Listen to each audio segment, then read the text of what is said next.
نبی پاک صلی اللہ علیہ وآلہ وسلم کے پاس دینے کو کچھ نہیں تھا، پھر بھی مسئلہ حل ہو گیا۔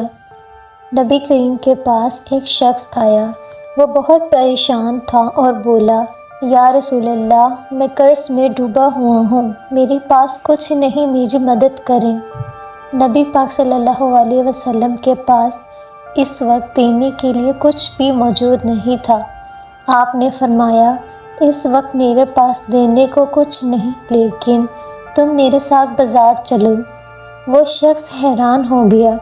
نبی پاک نے اسے بازار لے گئے اور لوگوں سے فرمایا، کون ہے جو اس کی مدد اللہ کی رضا کے لیے کرے؟ ایک صحابی نے کچھ رقم دی، دوسروں نے کھجوریں دیں، کسی نے کپڑے دیے۔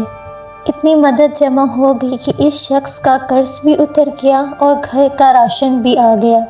وہ شخص رو پڑا اور کہا، یا رسول اللہ، آپ کے پاس خود کچھ نہیں تھا، لیکن پھر بھی آپ نے میرا مسئلہ حل کر دیا۔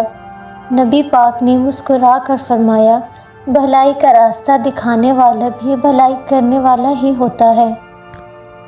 اس کہانی سے ہمیں یہ سبق ملتا ہے کہ مدد صرف پیسوں سے نہیں کی جاتی، نیت صاف ہو تو راستے خود بن جاتے ہیں۔